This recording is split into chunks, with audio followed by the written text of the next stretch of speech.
안녕하세요, 개모님. 개모님 썰렁썰레 잘 보고 있어요. 예전에 멕시컨피로 일병 절반 꿀빤 썰 올렸다가 운 좋게 유튜브에 올라간 덕분에 이번에는 상병이 되어서 겪은 썰 한번 풀어볼까 합니다. 일단 저는 포병대대 병사였고요. 그 중에 본부포대 소속이었죠. 견인포, 박격포, 자주포 같은 것들을 운용하는 포병대대지만 본부포대는 포를 끌기 위한 필요한 각종 지원, 잡일을 도맡아 하는 부대라고 할 수 있겠습니다. 그 중에 병사들의 우편물 배달도 이에 해당되죠.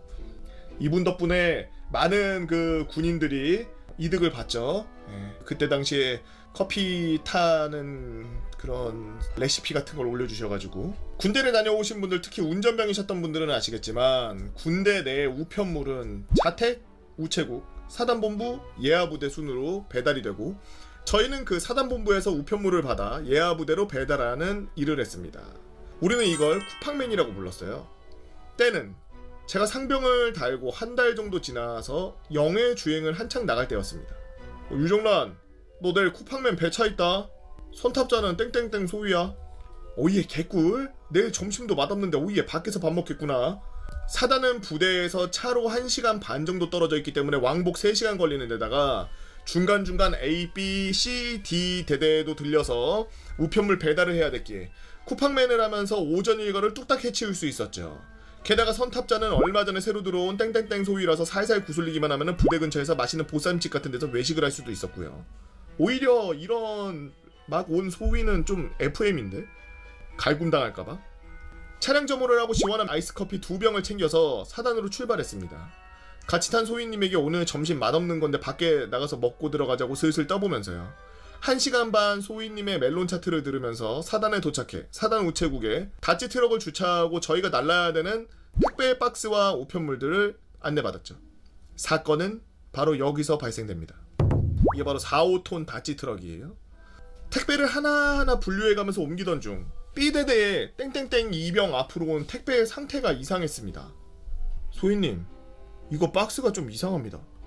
탄통 3개 정도 돼 보이는 크기의 꽤 무거운 박스였는데 한쪽 모서리가 심하게 찌그러져 있고 한쪽 모서리에서는 알 수 없는 끈적끈적한 갈색 액체가 조금씩 새어나오고 있었습니다. 그 박스가 놓여있던 우체국 한쪽 구석에 이미 그 액체가 잔뜩 새어나와서 까맣게 다 묻어있는 상태였고요. 마치 오늘 아침에 차량 점호하면서 본 엔진오일색 같았습니다. 사단 우편물 관리병 1병과 간부님 하사에게 물어봐도 아는 게 없다는 듯한 대답뿐이었고요. 같이 농담하면서 박스를 옮기던 땡소이님은 박스를 한번 흘겨보고선 우체국 옆에 포스터를 힐끔 쳐다보더니 갑자기 혼자 매우 심각해졌습니다. 그 포스터에는 우편물 테러 식별 및 대처 요령이 적혀있는 보안 포스터였습니다. 그곳에 써있는 바에 의하면 첫 번째, 무게중심이 심하게 맞지 않는 택배. 지금 있는 이 박스 안에 철 재질이 무언가에 고정되어 있지 않은 채 흔들흔들거리는 게 느껴짐. 두 번째, 특이한 냄새가 나는 택배. 이상한 비린내가 났음.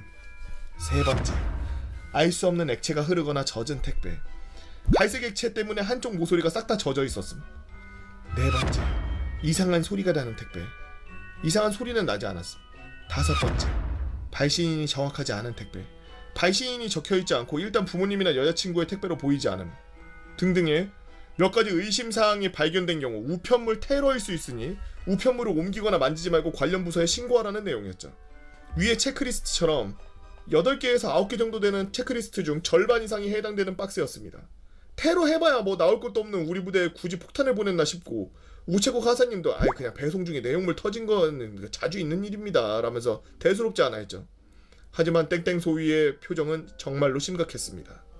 침착한 목소리로 제게 문제의 택배를 제외한 다른 택배들 실어놓고 대기해 라는 말과 함께 핸드폰으로 어딘가에 전화를 거는 거예요. 들어보니 지휘통제실의 당직사령에게 보고를 한 것 같더라고요. 우체국 하사님도 일단 부대 내 한 라인으로 보고를 하는 것 같았습니다. 폭발물 처리반이 오고 있으니까 우리는 이대로 폭발물 처리반이 올 때까지 대기한다. 소위님은 오자마자 굳은 표정으로 그렇게 이야기하고는 담배를 태우러 나가는 겁니다. 저는 비흡연자라 우체국 관리병 아저씨와 지금 이 상황이 얼떨떨한 채로 우체국 바닥 한가운데 방치된 택배 박스를 멍하니 바라보며 폭탄 처리반이 올 때까지 기다려야 됐죠. 한 30분? 40분 기다렸나요? 검은 조끼를 입은 폭발물 처리반 아저씨 2명이 레토나를 타고 뒤에 소방차 한 대를 데리고 사단 우체국에 도착했습니다. 처음에 폭탄 처리반이 오면은 막 방탄 조끼에 의경 헬멧 같은 풀페이스 헬멧 같은 거 쓰고 커다란 폭탄 처리 공급 박상 같은 거 들고 올 줄 알았는데 그냥 전투복에 조끼, 방탄 헬멧만 쓰고 다니더라고요. 차에서 내린 처리반 아저씨가 일단 상자를 열어보고 의심되거나 문제가 있으면 처리반에서 택배를 수거해 간다고 안내하고는 좀 떨어진 곳에서 상자를 열려는 건지 바닥에 그대로 방치하고 있던 택배 박스를 조금씩 가져가고 있었습니다. 그리고 몇 분 뒤 처리반 아저씨의 미묘한 표정으로 택배 박스를 우리에게 다시 가져다 주었죠. 아저씨가 가져온 박스 안에 용기 한쪽에 구멍이 났는지 내용물이 온통 덕지덕지 묻은 대용량 굴소스였습니다. 바로 이렇게 생겼었죠. 지금까지 여기저기 보고하고 불안해하며 대기한 이유가 이 미친 터진 굴소스라는 것 때문에 알고는 헛웃음이 나왔습니다. 그대로 폭탄 처리반과 소방차는 돌아가 버리고 우리는 터덜터덜 그 터진 굴소스를 맞아 트럭에 싣고 택배를 배달하러 갔죠. 결국 보쌈도 못 먹었습니다. A대대에 가자 이미 소문이 다 퍼졌는지 행정반에 계시던 간부님이 우리를 보자마자 굴소스! 하고 인사하시더라고요. B대대에 가자 행정반에서 기다리고 계시던 B대대 당직사령님이 애매한 표정으로 수고했다 라고 하시고는 바로 그 문제의 택배를 받아들여 방송으로 땡땡땡 이병을 호출했습니다. 그 굴소스 박스에 적혀있던 수치인이었죠. 혹시 이거 네가 주문했니? 그렇습니다. 왜? 진짜 순도 99% 궁금증으로 가득 찬 사령님의 질문에 더듬더듬 대답하는 그 2등병 친구의 해명에 의하면 반찬이 맛없는 날이나 반찬이 부족한 날에는 밥에 대충 케찹이나 간장을 비벼 먹었는데 그 마요네즈와 굴소스를 같이 넣고 비벼 먹으면 맛있다 해서 배달을 시켰더랍니다.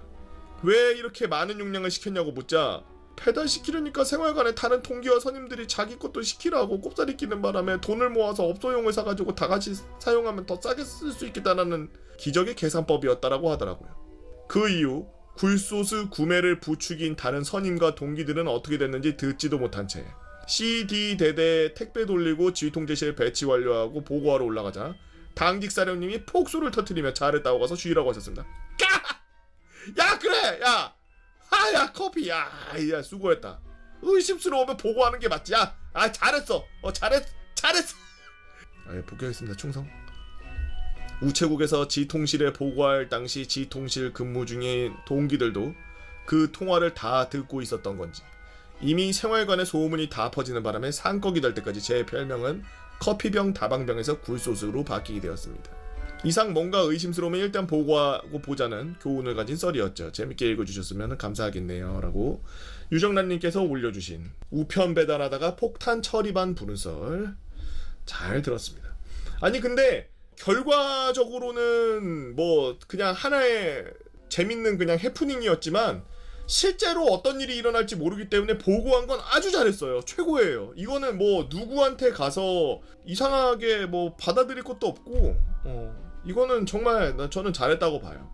괜히 그 박스에 있는 거 깠다가 박스 안에 전선 같은 거 붙어있는데 그 전선 서로 붙어있는 거 뜯었다가 끊어지면서 갑자기 폭발하거나 이럴 수도 있기 때문에 어떤 식으로 만들었는지 모르잖아. 폭탄이라는 거를 인터넷에서 그냥 막 당근마켓 같은 데서 아니면은 뭐 인터넷에서 그냥 주문해서 사가지고 그냥 요렇게 정형화되어 있는 거 자 여기서 박스 열면 터집니다 뭐 아니면 자 이거 박스 옆에 찢으면 터집니다 뭐 이렇게 돼 있는 것도 아니고 어떻게 뭘로 만들었는지 전선으로 만들었는지 뭐 액체로 만들었는지 고체로 만들었는지 갑자기 무슨 뭐 황산이 들어있는지 뭔지 모르니까 솔직히 그냥 뭐 굴소스라고 불리고 그런 거야. 그냥 하나의 해프닝이었으니까 그냥 막 다들 그냥 장난삼아 그렇게 하는 거고 군대에서 할 거 존나 없거든 솔직히. 저런 일이라도 저런 게 엄청 큰 에피소드예요. 입에 오르내릴지언정 아주 대처는 잘했어요. 잘했는데 이제 밖에 흘러나온 그런 냄새나 이런 걸 만약에 우리가 평소 때 된장이나 청국장 같은 거나 간장이나 고추장이나 이런 거였다면 훨씬 빨리 알았겠지. 그냥 밖에 이렇게 묻은 것만 보고서 아유 이 고추장 뭐 터졌네 뭔 고추장을 시켰냐 아유 뭐 된장을 시켰나봐 된장 냄새 엄청나 이랬을 텐데 모르니까 그런 거야. 그러니까 굴소스를 조금이라도 몇 번 보고 냄새라도 맡아보고 질감을 알고 있는 사람들은 딱 보면 이거 뭐 굴소스 같은 건가 본데 이랬을 텐데 굴소스를 한 번도 본 적이 없으니까. 그리고 굴소스를 그냥 생으로 비벼 먹는 사람들이 어딨나? 굴 써서 그냥 좀 이렇게 그래도 불에다가 좀 이렇게 익히거나 이래가지고 좀 볶거나 이래야지 좀 풍미도 살고 이러는 거 아니야? 나는 굴소스를 생으로 먹는다는 건 처음 들어. 저는 이제 입대를 18일 남기고 있는 훈련병 진입니다. 그래도 진이라는 표현 뭔지 정확히 알고 있네. 곧 공군 입대라. 아이 공군이니까 이랬구나. 공군 입대라 학교도 휴학하고 쉬면서 유튜브 썰랑썰레 재밌게 보고 있습니다. 그러다 작년에 있었던 일이 떠올라서 썰을 풀어보려고요. MSG는 거의 없지만 제 기억을 기반해서 이야기하다 보니 조금 변형이 있을 수 있대요. 그리고 글을 쓰는 게 좀 서툴러서 약간 두서가 없을 수 있습니다. 때는 제가 공주대 특수동물학과에 입학하고 대학 수업을 시작하기 일주일 전쯤, 자취방에 짐을 풀고 이틀 뒤의 일입니다. 저는 처음 시작한 자취생활의 자유를 만끽하며 하루 종일 자취방에서 놀다가 저녁 4시쯤 배가 고파서 편의점에 가기 위해 지갑을 챙기고 금방 돌아올 것이기에 스마트폰은 노래를 틀어놓은 채 자취방에다가 던져놓고 편의점으로 향했죠. 공주대학교가 이렇게 있고 그 앞에 길 건너면 편의점 1이 있고 여기 구석에 편의점 2가 있대요. 여기서 사고가 났대요. 자취방은 여기 있고 아마 편의점 1이나 2를 가려고 했던 것 같아요. 오늘은 또 무엇을 먹을까 하면서 모든 인간의 기본적인 고민을 하면서 편의점 1로 가던 중 와와와와와와왕 티링팅팅팅팅팅팅팅팅 소리가 나서 그쪽 방향을 쳐다봤습니다. 쳐다본 시점에서 한 트럭이 가드레일에 부딪히고 있었고 한 준중형 차량이 수평으로 스키딩을 하며 180도 회전해서 가드레일에 부딪히고 있었죠. 와, 저는 막 유튜브 블랙박스에서 나올 법한 그 순간을 쳐다보며 놀라지 않을 수가 없었습니다. 트럭은 계속 벽에다 받고 가고 있었고 준준형 차는 뒤에서 뺑글뺑글 돌아가지고 가드레일에 빵 하고 받고 있었대. 더 놀랄 일이 있었는데 앞에 티링티링 소리가 났다고 했는데 이 소리가 트럭에서 나고 있었고 50kg LPG 가스통 15개가 서로 부딪히면서 나는 소리였습니다. 이때 저는 왜인지 트럭을 향해 달려가고 있었고 내부 탑승자를 구해야 되겠다는 생각밖에 없었습니다. 와, 대단하네. 저 가스통이 터지면 탑승자는 물론 앞에 승용차에 타고 있던 사람들까지 죽을 수 있기 때문입니다. 정신없이 국도 위로 기어 올라가고 있는데 앞 승용차에 타고 계시던 분이 휘어진 문 사이로 나오는 걸 볼 수 있었죠. 저는 국도 위로 올라갔습니다. 수용차에서 내린 그분은 굉장히 흥분한 얼굴로 얼굴이 좀 상기돼 있었고 통증을 느꼈는지 얼굴을 찌푸리고 있었죠. 그러더니 갑자기 제가 기어 올라온 경사문으로 내려가는 게 아니겠습니까? 저는 지금 충격을 받은 가스통 앞에 있어서 대피를 먼저 하는구나 라고 안일하게 생각했죠. 그래서 저는 트럭 내부 탑승자를 먼저 꺼내야 되겠다는 생각에 트럭 내부를 살폈습니다. 트럭 내부에는 한 노부부가 있었어요. 운전석에는 할아버지, 조수석에는 할머니가 타고 계셨죠. 할머니는 대시보드에 발을 올려놓고 계셨는지 올려놓은 상태로 발목을 잡고 고통을 호소하고 계셨고 할아버지는 고개를 푹 숙이고 계셨습니다. 저는 문을 잡고 힘껏 당겼지만 A필러가 휘어져서 문이 열리지 않았죠. 하지만 다행히 창문이 열려있어서 최대한 안심을 시키고 구조 요청을 하기 위해 휴대폰을 찾았지만 자취방에 놓고 온 걸 알았습니다.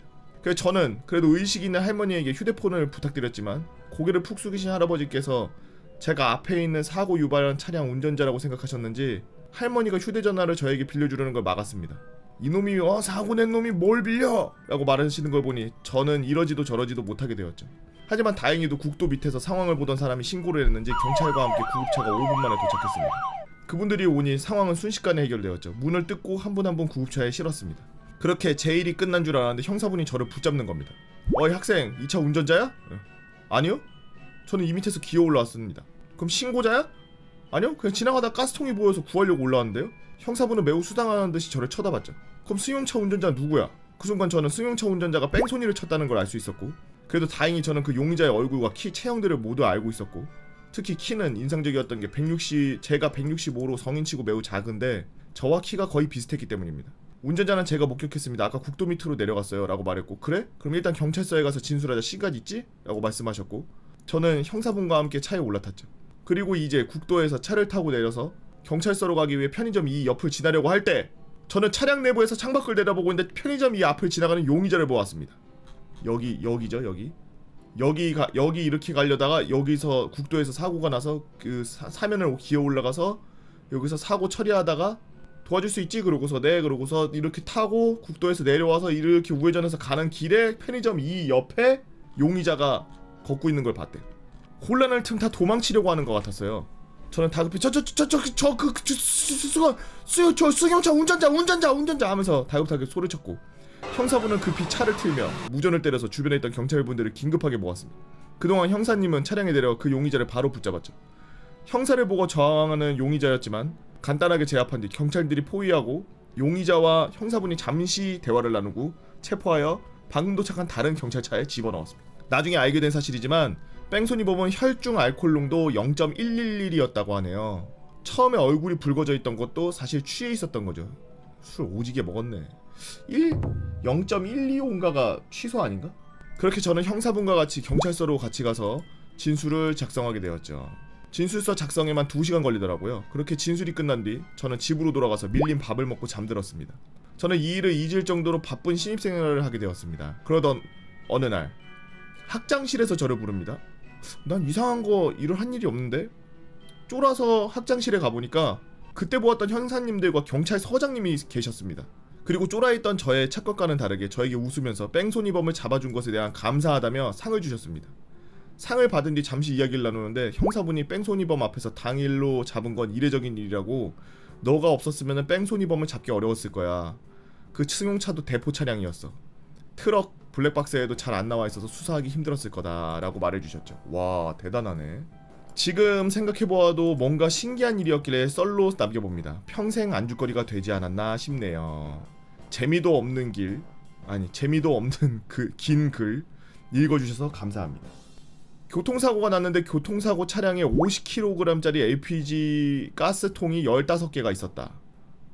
그곳에 달려갔는데 가해 차량 운전자를 목격, 가해 차량 운전자는 도망을 쳤고 피해 차량 구조를 하려고 했는데 구조에는 힘을 못 썼지만 가해 차량 운전자 얼굴을 기억해서 바로 진술서를 쓰기 위해 경찰서로 이동하던 중 피해자에 의해 발견, 체포가 이루어져서 경찰서에서 상을 줬다.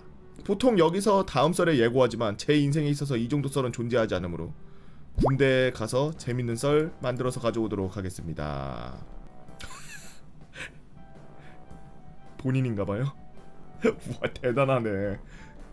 적극적인 수사협조로 범인 검거에 기여한 공이 크므로 이에 깊은 감사를 드림. 이거 내가 봤을 때 수배자였던 거 아닐까? 야 한 건 했어. 야 이번에 그 12호 상장 누구 줘야 돼? 이번에 뭐 줄 사람 있냐? 그 저번에 그 학생 주죠. 저 이번에 그 뺑소니 그. 아 그래. 그 뺑소니 학생 그거 그래. 그 학생 어디 뭐 어디야? 뭐 공주대학교? 지금 차 몰아. 좋았어. 진급됐어. 프롤로그님께서 올려주신 아주 그 준법 정신이 강하시고 운이 잘 맞아서 상까지 받으신 그런 뺑소니범 잡고 경찰서장하고 형사들에게 둘러싸여서 상 받은 썰 해봤습니다. 그 제가 항상 말씀드리지만 의로운 일을 하거나 막 되게 급박한데 뭐 사람을 구조하려 그러는지 막 약간 정의로운 그런 걸 하는 사람들 보면은 생각을 안 해요. 뭐 법, 지금 상황 뭐 이런 것들을 잘 생각을 안 하고 몸이 먼저 움직여요. 그래서 다른 사람들이 이걸 어떻게 해야 되지? 계산하고 있을 때 그 사람 그냥 막 뛰고 있어. 여러분들은 기본적으로 마인드셋이 어렸을 때부터 의로운 사람이 돼야 되고 힘든 사람을 도와줘야 된다라는 그런 것들을 어렸을 때부터 잘 그 교육을 받아서 자란 친구들일 수 있죠. 참 대단하네요. 저 같으면은 저 가스통 15개 뒤에서 텅텅거리고서 보였으면은 진짜 어떻게 해야 되나 싶었을 텐데 그거 만약에 가스 세고 있기라도 했으면은 엔진 탁탁탁거리는 그 쇼트에만으로도 폭발하거든요. 가스통 50개 15통 그거 한 번에 터졌으면은 제 예상컨대 여기 앞에 편의점까지도 무사하지 못해요. 여기 이만큼 다 날라갔을 거야. 그 자취방 들어간 지 일주일 만에 자취방 없어졌을 거야. 야 근데 그 상황에서 사람을 구하려고 뛰쳐 올라갔다는 게 참 대단하네. 뭐 우리나라 기술력이 좋아서 이렇게 가스통이 쉽게 터지지는 않겠습니다만 도로에서 가스통 싣고 다니시는 그 트럭 보면은 저는 무조건 피해서 가거나 막 빨리 비켜서 가거든요. 저는 무서워서 터질까봐. 특히 막 화기엄금 막 이런 거 붙어있고 막 화학물 막 유해 독소물 막 이런 거 막 붙어있는 탱크롤이 끌고 가는 그런 트럭 같은 거 보면은 무조건 피해가요. 길을 따로 옆으로 삐껴서라도 완전 거기 로타리에서 나가가지고 다른 데로 돌아서 가더라도 그 차 피해서 너무 무서워. 그 데스티네이션? 그 영화에서 나무 목재 떨어져가지고 고속도로에서 난리 나는 거 그거 보고 난 이후로 트럭에 뭐 약간 조금이라도 딱 봤을 때 조금 무서운데 싶으면은 다 피해서 유튜브에서 썰랑썰레 즐겨보고 있는 시청자입니다. 반가워요. 맞다, 먼저 말하자면 전 상근이었어요. 그래도 상근이면은 신검이 현역이 뜬 거란 말이죠. 그렇게 시작된 착각이 불러온 사태가 바로 이 글입니다. 처음 신검을 받았을 때 3급 현역이 나와서 놀랐었습니다. 내가 몸이 안 좋은 줄 알았는데 생각보다 아니었나 보네 라고 말이죠. 제 주변에 있는 친구들은 죄다 4급이나 면제가 떴거든요. 왜? 뭐 옆에 주위 있는 친구들 뭔데? 성인이 되면서 몸이 좋아졌나 보다! 하면서 착각하게 되었어요. 그리고 상근 예비역으로 전환이 되었다는 통보가 날라왔고 저는 입대 직후까지 상근이 뭔지 몰랐습니다. 훈련소 입소 후 첫 체력 측정 날 3km 뛴걸음을 하고 난 다음 양 발목이 부어올랐습니다. 전 그냥 제가 잘못 뛰어서 그런가 보다 하고서 파스나 뿌리고 푹 쉬었죠. 그 다음 주 기초 제식 훈련이 끝난 날 저녁 다리가 무릎 아래부터 발끝까지 시뻘겋게 부어오른 겁니다. 그래서 의무대에 실려왔고 거기서 군의관에게 정밀검사 재검을 받아보란 소리를 들었죠. 재검 결과 복합소견으로 3급 현역이라는 평가가 나왔고 그때 군의관은 세상 다 잃은 표정으로 설명을 해주었습니다. 우선 평발, 저도 평발이 있는 건 알고 있었죠. 근데 이게 어느 정도인지 모르고서 고등학교 때부터 걷는데 지장이 없길래 또 그런갑다 했었거든요. 평발은 사람마다 다르지만 크게 두 케이스가 있어요. 보통 사람은 발바닥에 저렇게 오목하게 근육이 있어서 걷거나 뛸 때 충격이 완화되는데 평발은 저 근육이 없어서 일자로 펴지거나 근육 부위가 있는데 지탱이 안 되고 펴지는 거예요. 전 거의 평발이에요. 나는 한 요 정도 내려와요. 요 정도. 요거의 50%도 없어. 전자의 경우 심하면 걷질 못해서 면제고 후자의 경우에는 발목 관절 부분이었나? 그 부분이 휜 각도를 측정해서 판정을 하죠. 밖으로 휘는구나. 그걸 밖으로 재가지고 17도인가 18도인가 되면 4급인데 제가 1.5도 찍어서 3급이래요. 힘 좀 주지 그랬어. 조금만 더 바깥쪽으로. 거기에 눈도 난시에 근시인데 근시도 굴절률이 마이너스 10 디옵터면은 4급인데 전 마이너스 8.75 디옵터에 마이너스 9.5 디옵터라서 와 운대가리 진짜 3급입니다. 거기에 여러 잔병 치레들도 있는데 복합적으로 현역 부적합 수준이 아니라 그냥 3급이죠. 군의관이 세상 찹찹한 표정으로 얘는 진짜 조금만 모자라서 현역이 뜬 거지 이대로 자대 가서 일반 병사하고 같이 훈련받으면 심하게 다칠 수 있다. 얘 보직 뭐냐 뭐로 지원했냐 알 수 있냐 혹시 바꿀 수 있냐 등 심각하게 대화하다가 보직이 상근으로 나왔습니다. 와 그제서야 정말 세상 상쾌한 표정으로 정말 다행이다. 얘는 격하게 움직이는 훈련은 열애시켜라 등 여러 소견을 말하고 저는 그제서야 상근이 뭔지를 알았죠. 그 후로 화생방이나 상역훈련은 어떻게든 참여했지만 행군과 각기 전투는 부상열애로 되었고 그렇게 어떻게든 수료하게 되고 대대 전입까지 가게 되었어요. 그때부터 저도 평발 완화용 깔창이라고 하는 발목이 꺾이지 않게 보정하는 용도의 깔창을 착용해서 어느 정도 일상생활이 가능해졌죠. 그리고 문제의 2등병식이 첫 행군. 당시 중대장과 대대장은 저의 훈련소 이력을 보고 행군에서 열애를 시켜줄까? 하고 물어보았고 저는 그때 깔창 버프 및 신병 버프 뭔지 모를 그 자신감 콤보로 아닙니다! 한번 참가해 보겠습니다! 라고 했고 일단 단독군장으로 선두에서 중대장의 집중 마크로 참여하게 되었죠. 당시 포지션은 이랬습니다. 기수병, 본인, 중대장, 단독, 투, 그리고 뒤에 특급 분대장 이런 순서였는데 당시 기수병이 그 깃발 들고 다니는 애들이 기수병 제 뒤 이렇게 3명은 단독군장이었습니다. 그리고 기수병은 키가 엄청 컸죠. 예정 목표는 30km 행군 처음 3km 정도쯤 이전에는 이 정도 거리를 뛴 걸로 다리가 막 아프고 그랬는데 아무래도 발목이 보정이 되니 훨씬 할만하더라고요. 5km 슬슬 발이 뜨끈뜨끈해집니다. 깔창 없을 땐 1km만 가도 다리가 불타는 것 같이 뜨거웠는데 역시 평발 보완 깔창 이러면서 갔죠. 7.5km쯤 무언가 잘못되어감을 느껴가고 있었습니다. 체력적으로는 괜찮은데 무릎과 발목이 삐걱거리는 기분이 납니다. 이쯤에서 잠시 휴식을 취했습니다. 9km 기수병은 덩치도 크고 보폭도 크고 체력도 좋았나 봅니다. 저는 슬슬 다리가 말을 안 듣습니다. 준대형도 이상함을 느끼고 저에게 이만 중단하고 앰뷸 탈래? 하고 물었고 그 와중에 저는 아닙니다 좀 더 노력해보겠습니다 이랬죠. 10km쯤 여기서부터 문제가 생기는데 기수병 보폭과 제 보폭이 안 맞기 시작했습니다. 제가 자꾸 느려지고 뒤늦게 뛰어서 막 쫓아가고 그랬죠. 바로 제 뒤에 있던 사람도 비슷한 컨디션이라 저와 비슷한 템포로 벌어지다가 돌아옵니다. 근데 문제는 그 뒤에 있던 특급 분대장이었습니다. 군장을 2개씩 메고 가는 것도 진짜 또라이 미친놈 같았는데 자꾸 간격이 변하면서 빠르게 걷게 되자 더 신나했습니다. 특급 분대장 뭐하는 사람이야 이거? 15km 결국 다리의 통증으로 선두에서 열애되어 파스 등으로 임시 치료를 받고 있었죠. 그리고 중대장이 후열과 합류하자며 기다렸는데 제 눈에 보이는 건 간격이 이렇게 된 행군 행렬이었습니다. 그 자동차 트래픽들 발생할 때처럼 멀어지고 가까워지고 이런 행렬이 앞에서 찔끔찔끔 벌어진 게 중반 후반에선 개판이 난 거였죠. 당시 전 눈앞에서 얼굴도 익숙하지 않은 선임들이 뛰어가다 멈추고 또 벌어져서 뛰어가다 멈추는 참사를 목격했고, 전 그게 왜 그런 일이 일어났는지 몰랐죠. 그 결과 이미 3분의 2에 해당하는 인원들이 군장을 이송 차량에 싣고 단독 군장한 상태였고, 후열은 아예 포기하다시피 다 같이 걸어오고 있었습니다. 20km쯤 행렬의 절반이 사라졌습니다. 간부가 무전을 쳐보니 애들이 지쳐서 못 따라오고 있다고 하네요. 결국 21km쯤 부대 복귀 명령이 떨어졌습니다. 그렇게 완군도 못 해보고 나고율만 50% 가까이 되는 행군 참사가 끝났죠. 그 이후 우리 부대 병사 평균 체력이 생각보다 낮은 것 같다면 이듬해 전인원 유격 훈련이 면제되었습니다. 더 빡세게 해야 되는 거 아니야? 그리고 전 상병 때 행군에서 이전 사태에 만회해보려고 했지만 가차없이 빠꾸먹고 강제 부대 대기 경기 근무가 되었죠. 쓰다 보니 이야기가 길어졌네요. 시간이 된다면 다음번에는 첫 혹한기 때 선임 구운썰, 여름에 개꿀 부대 된썰, 제설하다가 장비 다 부숴먹은 썰 등 이 정도가 있겠네요. 감사합니다 라고 이래님께서 올려주신 썰랑썰레였습니다. 그 행군을 군대에서 해보신 분들은 아시겠지만, 지금 이 글쓴이가 얘기한 것처럼 이 군대에서 이제 사람들이 뭐 생각할 때 뭐 훈련 받고 뭐 그냥 거기서 뭐 먹고 자고 하고 뭐 그러고서 집에 오는 거지 라고 생각하는데, 군대 가면은 해야 할 게 무궁무진하게 많아요. 외워야 될 것도 많고 할 것도 많고 하여튼 엉망이에요. 가자마자 그냥 모든 생활의 전반적인 걸 다 다시 습득해야 되고, 마치 내가 막 초등학생이나 한 5살밖에 안 먹은 애기가 된 것 같은 그런 느낌으로 부대 들어가자마자부터 해가지고 막 교육받고 막 계속 뭐 외워야 되고 공부해야 되고, 막 내 보직에 대해서 나중에 훈련할 때 그거를 막 평가관 앞에서 그걸 막 술술술 말할 수 있을 때까지 그거 다 외워야 되고, 그 막 내무실에서 생활하는 사람들 수백 명 이름을 다 외워야 되고, 뭐 물론 요즘에는 그렇게까지는 안 하겠습니다만, 낯선 환경에서 낯선 사람들을 만나는데 그 사람들이 만들어 놓은 룰을 전부 다 숙지해야 되고, 막 그런 것들부터 해서 그냥 뭐 군대 갔다 오면 되지 뭐라고 생각하고 있겠지만, 이런 행군할 때 이런 부분들, 요 디테일이거든요.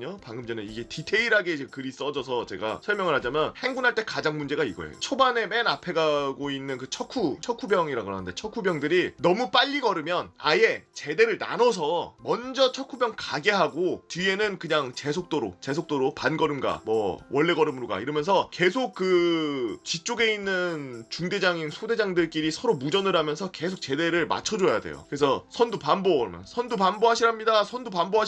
그러면서 선두 반보해서 차차차차차차차차차 해가지고 뒤쪽에 제대가 막 멀어져 있으면은 쭉 압축시켜서 짧게 만든 상태에서, 짧게 만든다기보다는 이렇게 붙인 상태에서 다시 원걸음으로 가 뭐 이러든지, 뭐 무슨 걸음으로 가였지? 하여튼 뭐 다시 원래대로 가 라고 하면은, 이제 그때 동시에 무전 때려서 몇 분부터 몇 시부터 뭐 완전 그 원래대로 걷겠습니다 뭐 이런 식으로 해가지고 동시에 똑같은 발 속도로 걸어야 돼. 앞쪽하고 뒤쪽하고 중간하고 다 똑같은 속도로 걸어야 된단 말이야. 앞에서 원래 걸음으로 빨리 간다고 팍 가버리면 방금 전에 본 것처럼 뒤에가 점점 멀어지면서 줄줄 따라와. 사실 맨 앞에 있는 애들이 빨리 간다고 해서 특급 분대장을 주고 막 특급 애들을 주고 그래서 맨 앞에다 가게 하면 안 되고 뒤로 보내야 돼. 늑대들도 보면은 무리 이동할 때 대빵이 맨 앞에 있고 부대빵이 맨 뒤로 가요. 그래서 뒤에 처지거나 그런 애들 이렇게 받쳐주면서 가는 그런 역할을 하는 거거든. 그 행군도 그렇게 해야 되는데 간부들이 저 행군을 조금 잘못한 거지. 같이 가야 되고 같은 속도로 같이 움직여야 돼. 이렇게 행군이 앞에가 먼저 이렇게 가면은 뒤에 뛰어야 돼. 뒤에는 뒤에 왜 이렇게 빨리 가지? 야 앞에 간격 맞춰라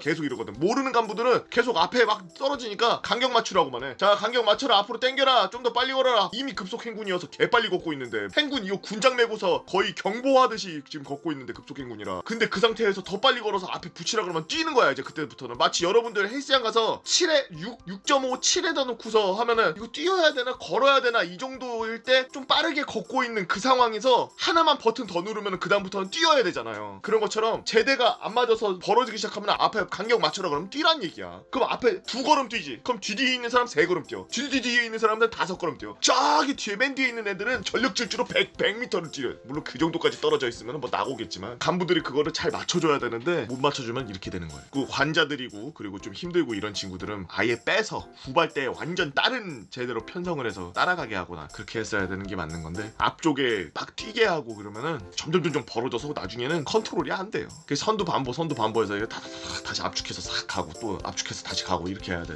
근데 뭐 워낙 행군이라는 게 일반적인 그런 데만 다니는 게 아니라 막 산도 좀 오르고 올라가고 막 내려와서 막 강 옆에도 걷다가 평지 같은 데도 걷다가 갑자기 논바닥 걷다가 갑자기 막 언덕 걷다가 내리막길 걷다가 막 이러기 때문에 당연히 병사들의 그 제대가 잘 맞춰줄 수는 없겠지만 그걸 잘 맞춰서 애들을 낙오 없이 잘 끌고 가는 게 그 또 간부님들의 또 역량이거든요. 지금 만약에 이걸 보고 계시는 간부님들 계시면은 병사들 낙오 없이 다 훈련 받아가지고 라면 맛있게 먹을 수 있게 좀 잘 부탁드립니다. 낙오하지 마.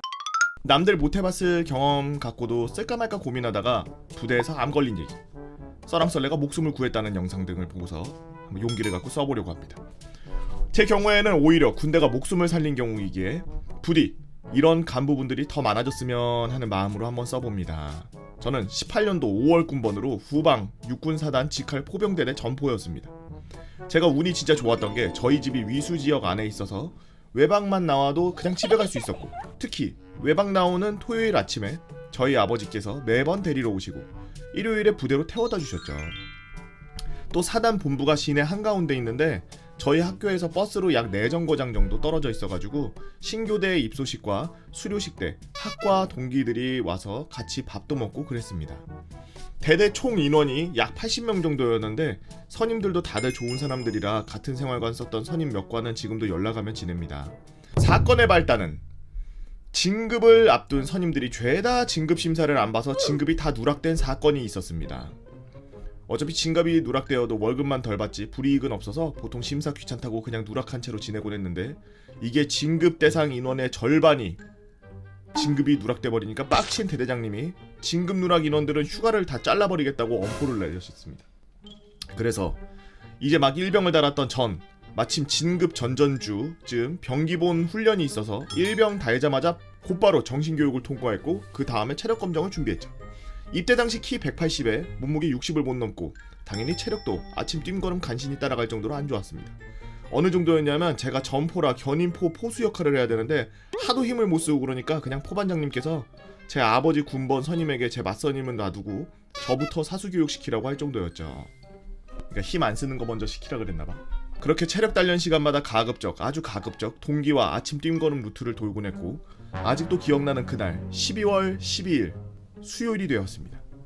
그 추운 날씨에 뛰고 나서 비공식 천주교 대대 군종병이었던 전 제 후임과 같이 성당에 갔죠. 그리고 명칭이 기억 안 나는데 그 종교 파견? 뭐 그 관련해서 의논한다는 핑계로 군종병과 저 그리고 후임 셋이서 라면을 끓여 먹었습니다. 근데 슬슬 머리가 아프더라고요. 저는 날이 추워서 그런가 보다 하고 넘어갔죠. 하지만 이 두통은 라면을 먹어도 나아지지가 않았고 도저히 앉아있을 수도 없을 정도로 머리가 아팠습니다. 어느 정도냐면 단 한 번도 겪어보지 못한 고통이었습니다. 제대로 입을 다물 수도 없어서 침이 바닥에 떨어지고 있었고, 저는 진정하려고 혼자 돌아다니거나 더러운 바닥에 드러눕고 할 정도였죠. 저는 바로 후임한테 의무대에 연락해달라고 했고 군종병이 만일을 대비해서 주위를 치워줬습니다. 군종병은 일단 보고를 위해 대대에 연락을 했는데 포대장실에서 숙식을 해결하던 저희 포대장님이 곧바로 차를 끌고 오시겠다고 했죠. 체온 조절이 안 되는 건지 그 추운 날씨에 갑자기 너무 더워서 밖에 나갔죠. 그렇게 찬 바닥에 앉아있는데 갑자기 몸 반에 감각이 사라졌습니다. 아마 오른쪽이었을 텐데 5초 정도 안 되는 짧은 시간이었지만 그제야 이게 심상치 않다는 걸 깨달았죠. 체온 조절이 안 돼 다시 심하게 추워져서 실내로 들어갔고, 책상에 엎드려 있는 순간 곧 포대장님이 오셨고 제 후임이 저를 부축한 채 차에 태운 뒤 사단으로 향하는데 포대장님이 물어보셨죠. 야 땡땡아, 너 지금 의무대로 갈래? 아니면 그냥 바로 대대로 갈래? 대대로 갈 거면 당직사령한테 말해서 점호 안 받게 해줄 테니까. 아까 몸에 반신의 감각이 사라지고 기절한 건지 모를 정도의 경험을 하고 나니 위험할 것 같다고 생각해서 저는 간신히 의무대로 가겠다고 했습니다. 아마 여기서 대대로 가자고 했으면 전 이 글을 쓰지 못했을 거예요. 의무대로 가니 군의관님 없었고 간호장교님만 있었습니다. 포대장님과 제 후임은 제 상태가 어떤지 제대로 말을 못했고, 저는 말은커녕 의무대 안에 들어가기도 힘든 상황이라 일단 혈압부터 쟀는데 180이 넘었더군요. 그대로 포대장님이 저를 끌고 사제병원으로 이동했습니다. 5분도 안 걸리는 거리에 병원 응급실에 가서 대충 상태를 얘기하고 CT를 찍어서 금방 결과가 나왔죠. 뇌출혈. 와. 그래서 포대장님은 권역 외상센터였나 뭐였나 저희 학교 병원으로 이송하려고 했습니다. 어쨌든 의무대 앰뷸런스 보내주겠다고 했으나 회장님이 상황이 심각하다고 판단해서 일단 사비로 사설 앰뷸런스를 불러서 대학병원으로 이송했죠. 응급실에 도착한 뒤 곧바로 환자복으로 갈아입기 위해 입고 있던 디지털 티를 가위로 자르고 오줌관을 꼽고 나서야 그대로 기절했습니다. 다시 정신을 차렸을 때는 다시 CT를 찍었는데 이전 병원에 찍었던 것 비교하니 출혈이 알아서 멎은 것 같다며 당장 죽을 위기는 아니라고 했으나 일단 중환자실로 옮겨졌죠. 그 이후로 제 입장은 꽤 평온해졌습니다. 이 틈에 평소에 읽고 싶었던 라이트 노벨을 사달라고 해서 중환자실과 이후 옮긴 일반 병실에서 읽었고 병원비는 사단에서 전부 지원해줬죠. 놀랍게도 진짜 대한민국 육군에서 벌어진 일입니다. 유난히 친하게 지내던 동기들 그리고 동아리 선배들이 면회도 번갈아서 와주고 심심할 일 없이 특히 타지에서 군생활하던 동기는 면회를 와주기도 했죠. 2번 와준 동기도 있고 친한 동기 누나는 3번 와주기도 하더라고요. 야, 이 사람한테 잘못 보이면 큰일 난다. 몇 번 왔는지 세고 있네. 그 동기들과는 지금도 친하게 지내고 있습니다. 또 모태신앙이다 보니까 어렸을 때부터 성당에 다니며 이런저런 일이 있었고 그런 만큼 신학생 시절부터 알고 지내던 신부님 그리고 저희 성당에 계시던 신부님 총 7분인가가 면회로 오셨죠. 사단에서는 혹여나 이게 부대 내 폭행에 의한 거 아닌가 해서 조사가 나왔는데 위에서 적었듯이 선임들 모두 좋은 사람들이라 그런 만큼 조금의 불똥도 튀지 않게 확실하게 아니다라고 말했습니다. 부대에서도 대대장님부터 행보관님께 면회를 왔는데 행보관님은 그때 가장 짬이 났던 하사분에게 전화로 네 숙소에 있는 만화책 땡땡이 심심할 테니까 좀 빌려준다 하고서 3권만 남겨놓은 채 상자째로 가져오셨죠. 또 부모님께서 번갈아 가면서 간병하시기에 힘드실 테니 하사 간부를 파견해서 절 돌보도록 했고 이후 수술 때는 사단장님께서 오셨다고 하더라고요. 정말 대한민국 육군 맞습니다. 쓰면서도 안 믿기네. 이 정도면 빽 있는 거 아니야? 뭐 지역 유지 아니야? 지역에 있는 군대 가고 인맥줄이 장난이 아닌 것 같은데. 여러 검사를 했는데 원인을 찾을 수가 없어서 대동맥이었는지 대정맥에 조영제를 쏴서 뇌 조영술까지 했는데 제 병은 뇌동 정맥류에 의한 경막하 뇌출혈인가 뭔가 해서 아마 추운 날씨에 뛰어서 그게 터진 듯합니다. 결과가 나오자마자 곧바로 수술했죠. 마취할 때 주사가 아프지 않을까 제일 큰 걱정이었습니다. 근데 간호사분이 호흡기 씌워주면서 숨 3번 정도 쉬어보세요 라고 하길래 아, 숨쉬는 연습하는구나 하고서 숨쉬고 있었는데 수술이 끝났죠. 수술은 성공적으로 끝났고 저는 조금 더 지내다가 전역을 위해서 소속을 국군 병원으로 옮긴 뒤 입대한 지 7개월 만에 집으로 돌아왔습니다. 2달 기다리니 전역 명령이 떨어졌고 군생활 중 병으로 쓰러진 게 인정되어 보훈 대상자로 지정되었습니다. 가장 낮은 등급이긴 하지만 그래도 매달 연금이 나와요. 전역하고 나서 저희 포대장님과 만나 식사 대접을 했죠. 들어보니 부대는 아마 내후년쯤 사라질 예정이고 포대장님은 그 전에 전역해서 군무원 하실 생각이더라고요. 부디 잘 되셨으면 좋겠습니다. 제가 특이한 케이스일 수도 있고 심지어 저희 사단 내에 저와 비슷한 상황에서 반대로 행동하는 일이 있었을지도 모릅니다. 하지만 적어도 저는 그 순간 군이 저를 느그 아들이 아닌 다쳤지만 우리 아들로 여겼다고 제 목숨을 살렸다고 당당히 말할 수 있습니다. 그때 도와주셨던 모든 분들께 진심으로 감사드리고 부디 다른 군 관계자분들 다친 이들을 느그 아들 취급하지 말고 다쳐도 우리 아들이라고 여기며 그걸 훌륭하게 여기는 풍조가 퍼졌으면 하네요. 딱히 증명할 거는 없고 보훈 대상증이나 올리면서 글을 마치고자 합니다. 쓸데없이 긴 글 읽어주시느라 수고하셨고 이 험한 시국에도 나라 지키시는 모든 군 장병분들께 감사하는 말 남깁니다.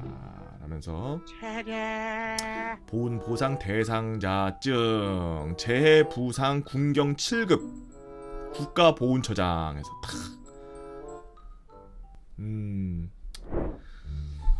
야, 큰일 날 뻔했네요. 그래도 포대장이 그래도 적시적소에 잘 판단해가지고 애를 살리려고 그래도 잘 옮기고 그래서 잘 고치고 저렇게 되지 않았나 싶습니다. 근데 뭐 1년에 뭐 저런 더 배경 같은 내용이 없어서 그런데 그냥 제가 쭉 이렇게 훑어본 바로는 그냥 지역 유지신 것 같아요. 네. 지역에 뭐 로타리 클럽 뭐 회원이든지 뭐 아니면은 뭐 저런 뭐 종교 쪽이 이런 쪽으로 또 연관이 있다든지 뭐 여러 가지 가능성이 있지만 제가 봤을 때 뭐가 됐든 인맥이 심상치는 않다. 인맥이 심상치는 않다. 사랑해요 보고형. 저는 17년도에 병역의 의무를 마친 시청자예요. 제 군생활은 다른 사람들처럼 사이코패스 선우임이 있는 것도 나쁜 간부가 있는 것도 병력 수송 차량 타고 서울로 돌진한 적도 없는 재미없는 군생활이었지만요. 저는 너무나도 자랑하고 싶은 선임 한 명 있어서 이 글을 씁니다. 저희 부대는 후방인데다가 제가 속한 대대는 연대와 멀리 떨어져 있는 독립대대로 대대원과 간부들을 다 합쳐도 80명이 채 안 되는 작은 부대입니다. 그래서 아침 점호는 매번 대대장님이 직접 실시하시고, 와, 아침 점호를 대대장님이 해? 대대장님이 병사들 이름과 보직을 전부 다 외우고 계실 정도였죠. 그런 주제에 대대는 고지대에 있어가지고 주변 풍경이 다 보이고 민간인이든 군 차량이든 타 지역으로 이동하려면 무조건 저희 대대 앞 도로를 지나야 했고, 대대 내 탄약창에서 출발하는 철길이 지나는 전략적으로 매우 중요한 위치였어요. 하! 보여줄 것도 없는데 자구들이 이 개화 같은 거 수시로 방문하면 존나 짜증나는 대대. 라고 실제 주임원사가 이렇게 말했었습니다. 언제 올지 모르는 장성급 장교들 때문에 근무는 매번 FM으로 서야 됐고, 타 대대에 비해 작은 대대지 적은 숫자의 병사로 대대 하나를 운영해야 되는 대대가 보직에 상관없이 초병, 취사병, 상황병을 제외하고는 전원 매일 작업에 투입되는 그런 대대였습니다. 타 대대의 전입원 선임 하나는, 야, 다른 데는 작업할 때 짬 때리거나 몰래 도망가기라도 가능한데 여긴 도망가면 바로 티나고 짬 때리면 작업이 끝나질 않아서 다른 데보다 훨씬 힘드네 라고 진술한 바가 있죠. 그리고 이런 대대에 괴물 같은 병사가 하나 들어오게 됩니다. 그 병사의 이름은 당시 별명이었던 산군으로 대체하겠습니다. 옆구리에 고양이 문신이 있었거든요. 제가 자대 배치를 받고 10일쯤 되는 날 산군을 처음 만났습니다. 그날도 어김없이 20시까지 작업을 해서 모두 녹초가 돼버린 미역 말린 것처럼 다 뻗어 있었는데, 그때 한 선임이 생활관 문을 열면서 소리쳤습니다. 일병 김산군 휴가 복귀했습니다. 아, 우리 산군이 복귀했구나. 야, 네가 없으니까 작업이 안 돌아가. 소문으로만 들었던 산군은 작업을 정말 잘한다더라, 힘이 정말 좋다더라, 운동을 잘해서 우리 중대 메시라더라 같은 말을 들어서 저는 정말 괴물 같은 사람일 줄 알았는데, 웬걸? 키가 162? 163? 정도 되는 작은 체구에 왜소한 얼굴, 어려 보여서 너 아니 쳐줘야 고등학생처럼 보이는 그런, 처음 봤을 때는 상당히 귀여운? 뭐 약간 그런 인상이었습니다. 야, 산군아, 네 후임 들어왔다. 너랑 같은 군수과 소속이니까 네가 잘 관리해. 막내 탈출 축하하고. 그렇습니까? 야, 신병, 이병 박투수 담배 피냐? 그렇습니다. 그래? 그럼 자, 따라와. 저 신병이랑 담배 한 대 피고 오겠습니다. 그래라. 상군의 흡연장에 앉아서 담배 한 대를 물고 한 모금 쭉 빨고 저에게 말했습니다. 뭐하냐, 담배 안 피고? 감사합니다. 저와 상군은 한동안 말없이 담배를 폈지만 상군은 저를 계속 스캔하듯이 쳐다봤습니다. 너 운동했냐? 그렇습니다. 중학교 고등학교 때 배구부였고 군대 오기 전까지 운동 열심히 했습니다. 그래? 힘 좋겠네? 그렇습니다. 그럼 작업할 때 네 몸은 네가 알아서 잘 챙겨. 알겠습니다. 실제로 저는 공부는 내 길이 아니다 라고 생각해서 일찍이 접고 남은 에너지를 운동에 다 투자해서 입대 전까지 전문 피트니스 코치를 준비했어가지고 운동에는 정말 자신 있는 상태였죠. 그리고 저는 그렇게 말하면 안 됐어요. 다음날 저는 상군을 따라다니면서 작업을 배웠습니다. 상군은 정말 신기한 사람이었어요. 힘이 정말로 셌습니다. 다른 사람이라면 2명이서 들고 옮겨야 되는 모래포대 같은 걸 혼자 들고 오가면서, 트수야, 진짜 이 형은 실망이 크다 라며 콧노래를 부르면서 지나간다던가, 한 롤에 40kg에 달하는 밴딩철을 리어카에 가득 싣고 저랑 둘이서 끌고 가는데 저는 땀이 젖어 앞도 보이지 않는데 상군은 표정 하나 변화가 없었죠. 트수야, 힘드냐? 쉴까? 아닙니다. 할 수 있습니다. 결국 저는 중간에 리타이어하고 남은 거리를 산군 혼자서 리어카 끌고서 창고까지 옮겨서 정리까지 다 하고 제 앞에 와서 담배 피면서 낄낄 놀리는 겁니다. 그러니까 쉬자고 할 때 쉬지. 아유, 죄송합니다. 제가 힘이 들어 뻗은 날에도 상군은 저를 꾸역꾸역 차단실로 데려가서, 야, 이거 자세 맞아? 이렇게 하는 거야? 원래 사람들은 얼마나 들어 이거? 라며 저도 겨우 드는 무게를 웃으면서 들어올리는 모습에 입을 다물지를 못했죠. 거기다 산군은 존나 빨랐습니다. 하루는 보강토를 부셔가지고 공구리 치는 곳으로 옮겨야 되는 작업인데, 상군은 보강토를 오한마로 부시고서 저는 리어카로 돌들을 옮겨야 했죠. 상군이 부셔놓은 돌들을 모아서 나르고 다시 상군이 있는 곳으로 갔지만 거긴 아무도 없었습니다. 열대장이나 되는 보강토를 제가 돌 나르고 옮기고 돌아오는 30분 정도 되는 시간에 혼자서 전부 다 뽀개고 사라져 있었던 겁니다. 다시 돌들을 리어카에 싣고 공구리 치는 장소로 갔을 때 산군은 거기에 질럿마냥 삽 2개를 들고 시멘트를 존나게 섞고 있더라고요. 돌들을 시멘트에 들어갈 공간에 채우고 다시 보강토가 있는 곳에 돌을 가지러 갈 때 산군은 그곳 돌 무대기 위에 앉아서 담배를 피며 음료수를 건넸습니다. 야, 트수야, 이거 마시고 담배 한 대 피고 해. 뭐 어떻게 하신 겁니까? 과장이 조금 들어갔지만 대충 이런 사람이었죠. 상군은 작업만 잘한 게 아닙니다. 하루는 군수과 사무실에서 행정 작업을 하는데 탄약 반장이 와서 상군아, 저번에 우리가 땡땡대대에서 받아온 위탁 총기 그거 어디에 놨더라? 그거 땡번 탄약과하고 Y번 탄약과에 나눠서 넣었지 말입니다. 맞다, 그랬지? 그리고 우리 그 다음에 연대점검 언제 온다 그랬냐? 다음 주 목요일입니다. 야, 그러면 그때까지 수기표 다 최신화 시켜야 되겠네? 최신화 이미 끝내서 프린트해놓은 거 투수한테 가이질 시켜놨습니다. 탄약고 가실 때 데려가십시오. 역시 상군이네. 그 외에도 산군은 그 흔한 감기 한 번 걸린 적이 없었고요. 매번 대대 1등으로 특급 전사를 달성했고요. 그 와중에 자투리 시간에 틈틈이 공부해서 정보처리 기능사와 한국사 시험까지 붙는 기염을 토했죠. 연대 체육대회에서 4종목 출전해서 3종목을 우승하고 ATT 훈련 때 타대대에 거수자 역할로 들어가서 훈련이 끝날 때까지 잡히지 않은 신기록을 세웠습니다. 우리들 사이에서는 슈퍼 혈청을 맞은 병사가 실험 목적으로 몰래 잠입 중이라는 등, 원래 직업이 슈퍼 히어로인데 영장 떨어져서 잠깐 끌려왔다는 등, 저 사람 UDT고 사트고 다 씹어먹을 피지컬에 지원 조건이 초과해서 전산 오리로 못 갔다는 등 각종 소문이 돌았죠. 이렇게 정신이 아득해질 정도의 상군의 능력은 짬이 먹을수록 더해져 갔는데 대대 개편이 이루어져서 대대장님이 새로 부임하시게 되었습니다. 새로 부임한 대대장님은 가 중령의 대대장 초임이셨고 나이도 젊으셔서 항상 파이팅이 넘치며 작업도 도와주고 체력 단련도 같이 하는 그런 분이셨죠. 이 대대장님과 상군의 시너지는 정말 대단했습니다.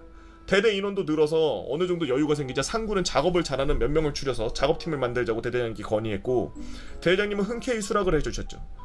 그렇게 상군과 저를 포함 5명 남짓의 작업팀이 만들어졌습니다. 작업팀은 근무 열애, 타부대 지원 열애, 오대기 번개조 열애, 필요하다면 점호도 열애, 주어진 작업만 끝낸다면 무조건 휴식 보장이라는 명목하에 상군을 아무도 건드리지 못하는 절대 권력을 주게 되었죠. 그렇다고 상군이 일을 열심히 하지 않았다는 건 아닙니다. 상군은 분대장이 돼서도 예초기 2대를 돌아가면서 한 대가 뻗으면 다른 예초기를 메고 후임이 뻗은 예초기를 고치는 방식으로 대대 전체 예초를 4일 만에 끝내고 대대의 어떤 헬기장을 땅에 파고 공구리 치고 에폭시 발라 뚝딱 만들어냈죠. 거짓말 조금 못해서요. 휴가를 갔다 오면 없던 건물이 막 생기고 그랬습니다. 그렇게 병장이 된 상군은 예초, 건설, 용접, 밴딩, 페인트, 진지공사, 벌목, 훈련, 행정 업무까지 대대에서 상군의 손을 거치지 않은 곳이 없었죠. 이에 간부님들도 상군의 의견이라면 적극적으로 수용해 주셔서 개인정비 시간과 일과 업무를 시키지 않는다는 듯 작업인원들에게 장갑과 마실 것, 아이스크림 같은 품목들을 지원하게 되었고 작업 및 근무가 끝난 병사들에게 확실한 휴식을 보장해주고 주기적인 체육활동과 여가활동 보장, 훈련이 끝나면 삼겹살 파티나 장기자랑같이 모두가 즐길 수 있는 시간 등을 추진. 그렇게 상군은 우리 대대에서만큼은 슈퍼 히어로가 되었습니다.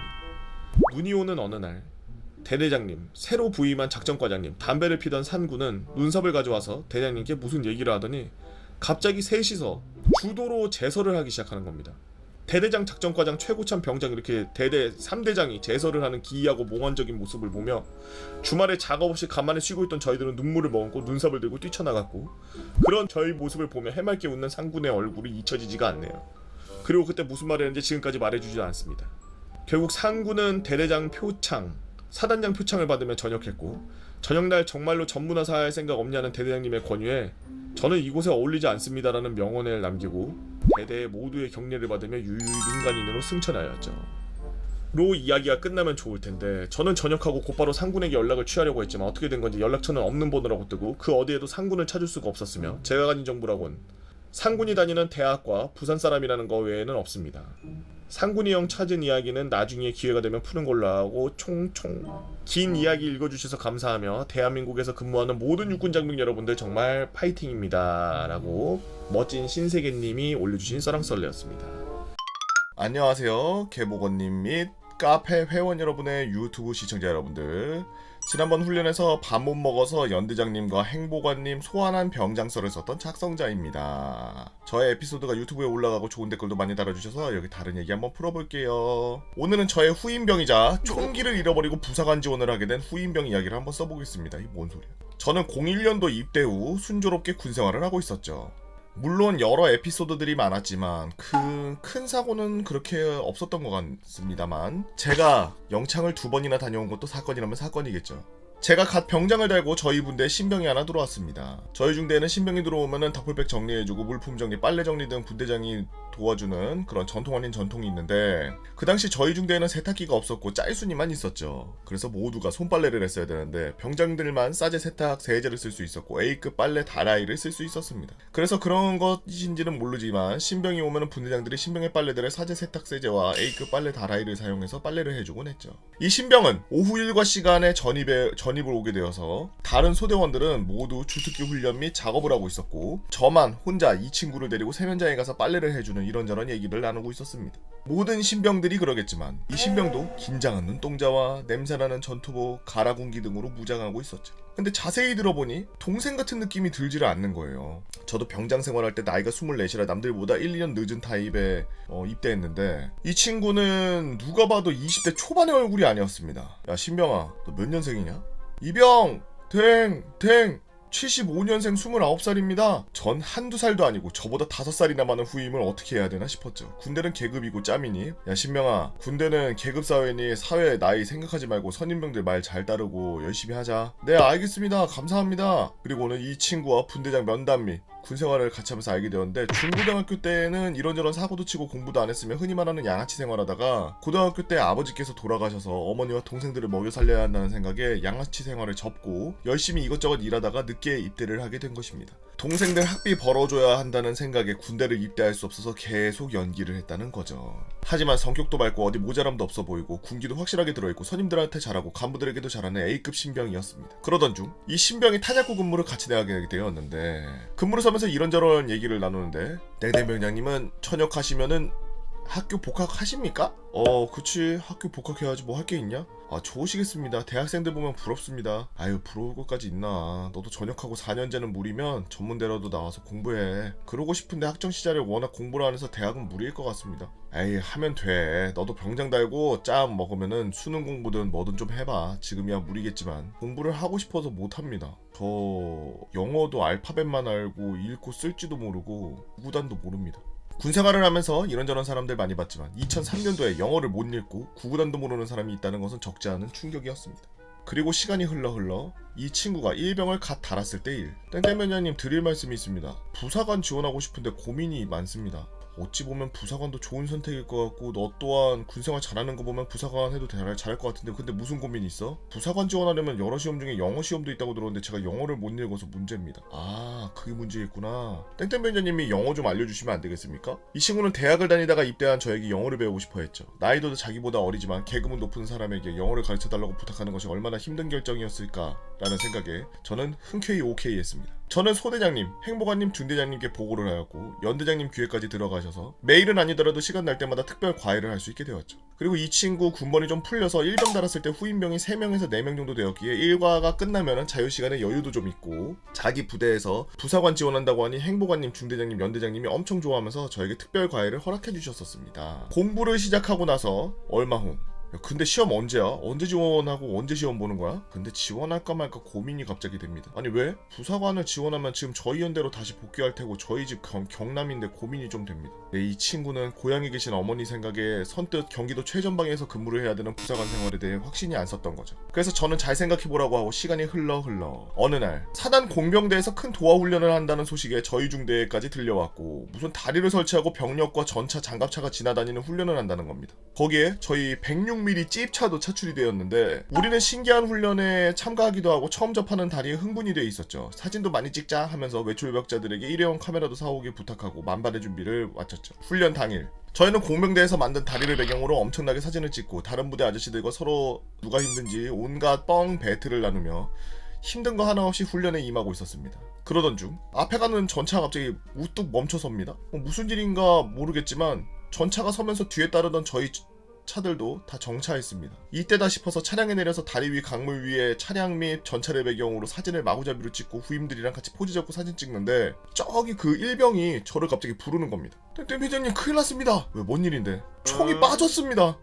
뭐가 빠져? 그렇습니다. 이 일병 K1소 쪽에 멜빵 끄는 패급 중에 패급이었고, 멜빵의 똑딱이 부분이 엄청 낡아 있었는데 하필 그 다리 위에서 똑딱이가 싹 풀리면서 멜빵까지 사르륵 하면서 소총이 저 깊은 강물 아래로 쏙 하고 빠지게 된 거죠. 저는 이렇게 군생활이 끝나는구나. 이거 책임지면 만창이냐 6개월이냐 아니면 저 총 배상해야 되나 얼마지 하고 고민하고 있던데 소대장님에게 보고를 알고 소대장은 중대장님, 중대장님은 행복한 원사님에게 보고가 올라갔죠. 소대장님 저희에게 화도 못 내시고 어쩔 줄 몰라 하면 쩔쩔매고 있고 중대장님과 행복한님은 1초의 쉼 없이 저에게 쌍욕을 받고 계셨고 그러던 중 행복한님이 이곳저곳 전화를 돌리셨습니다. 어디선가 동네 아저씨들이 오리발 및 산소통을 가지고 오시는 거예요. 네, 저희 행복한님은 그 지역에서 30년 넘게 군생활하신 말년 원사였습니다. 수소문을 하셔서 잠수를 하실 수 있는 사람들을 불러 모으셨고 1시간 정도 잠수하고 나서 K1 소총을 찾을 수가 있었죠. 저희는 그 후 중대로 복귀하였고 이 총이 떠내려갔으면 강 하구의 북한군에게 넘어갔을 수도 있다. 총기 분실이 얼마나 큰 죄인 줄 아냐. 총을 잃어버린 일병, 분대장, 병장 니 둘 각오해라. 엄청난 개쌍욕을 먹고 하루 이틀이 지났죠. 그러던 중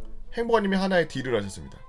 둘 다 부사관 지원해라. 그러면 이 사건 조용히 묻어줄게. 전 멘붕에 빠졌습니다. 아무리 군생활이 다이나믹하고 알 수 없는 미래라고 하지만 부사관은 생각도 안 했는데 전역하고 복학해서 어여쁜 신입생들과 잔디밭에서 짜장면 시켜먹는 미래의 꿈만 꿨는데 갑자기 부사관이라니. 저는 싫다고 단방에 거절하고 처벌받고 전역하겠다고 했습니다. 그러던 중 그 일병은 역으로 행복한님에게 저는 지원하겠습니다. 하지만 땡땡병장이 잃어버린 것도 아니고 제가 잃어버린 건데 제가 지원하면 되는 거 아니겠습니까? 제가 지원하는 것으로 마무리되었으면 좋겠습니다. 라고 하는 겁니다. 저는 그때 그 일병이 얼마나 고맙고 한 줄기 빛이 되어주는구나 라는 생각이 너무 좋았죠. 행복한님은 그 일병이 부사관으로 지원하는 것으로 사건을 마무리시켰고 후에 행복한님은 영창, 육교, 부사관 지원 등 아무것도 일어나지 않게 마무리할 수 있었지만 그 흔들리던 일병은 부사관으로 지원하게 만들려고 연기를 한 것이었죠. 저희 행복한님은 저희 연대 최고 짬밥 말년 원사셨고 사단에서 따져도 탑3 안에 드는 짬밥이었습니다. 그래서 이런저런 사고들을 마무리하는지 직접 하실 수가 있었죠. 일병 전역하고 일용직 신세를 벗어나기 힘들 것 같은데 부사관 열심히 하고 착한 애인데 부사관 안에서 직업 없다면 부사관 쪽으로 지원을 하게끔 한 거야. 성실하고 착해서 아들 같기도 하고 안정적으로 어머님 모시고 동생들 공부시키려면 현재 상황에서 그 아이가 부사관이 최고야. 역시 저희 행복한 항상 병사들을 정말로 아껴주고 생각한다고 생각했던 사람인데 이런 뜻깊은 마음을 갖고 계셨을 줄이야. 저는 이 이야기를 그 후임에게 전달하였고 그 후임병 또한 행복한님에게 깊은 감사를 드렸고 마음을 다잡을 수 있어서 다행이라며 저와 다시 공부를 시작했습니다. 그 후임병은 시험도 잘 치르고 부산학교에서 잘 교육을 받아 하사로 임관하여 저희 연대 보병대대로 전입을 갔죠. 그 친구가 교육이 끝나고 전입을 갔을 그 시점에 제가 전역을 했기에 하사계급장을 탄 모습은 볼 수가 없었습니다. 그리고 어느 날 핸드폰이 울리기에 받았는데 제 후임병이자 이제는 하사 생활을 하고 있던 그 일병 저를 꼭 보고 싶다고 만나고 싶다고 하여 제가 부대 근처로 갔고 그 후임병 형을 보자마자 형 축하해 라고 했더니 후임병이 땡땡병장님은 말씀 편하게 하십시오. 저는 아무리 그래도 땡땡병장님한테는 일병 나무랭탱이 아니겠습니까? 그 뒤로 저는 형님에게 항상 형님이라고 하면서 모셨고 그 형님은 항상 지금까지도 저에게 반말 한번 하지 않으시고 여전히 땡땡병장님이라고 부르십니다. 지금은 원사 진급을 앞두고 군 생활을 열심히 하고 있죠. 우리 형님 결혼식 사회를 제가 봐주기도 했었고 형님 덕택에 군 생활하면서 존경했던 행복한님, 연대장님 등 군 간부님들과 계속 연락할 수 있었고 제가 근무했던 부대도 종종 방문해서 추억팔이도 할 수 있었습니다. 군 생활이 참 힘들고 어렵고 개 같을 때도 많았지만 저의 군 생활 2년 2개월 영창 기간이 참 길면서도 짧았지만 좋은 사람들을 많이 만날 수 있어서 참 좋았습니다. 군생활을 마치신 선배님들, 후배님들 정말 수고하셨고요. 현역에서 근무 중이신 후배님들 몸 건강히 군생활 마치셨으면 좋겠습니다. 그리고 곧 국방의 의무를 수행해야 되는 후배님들도 너무 걱정하지 마세요. 다음 이야기는 폭행이나 부조리 없이 영창 2번 간 사건 가지고 돌아오겠습니다. 라고 맥스터 토드님께서 올려주신 썰랑썰레입니다.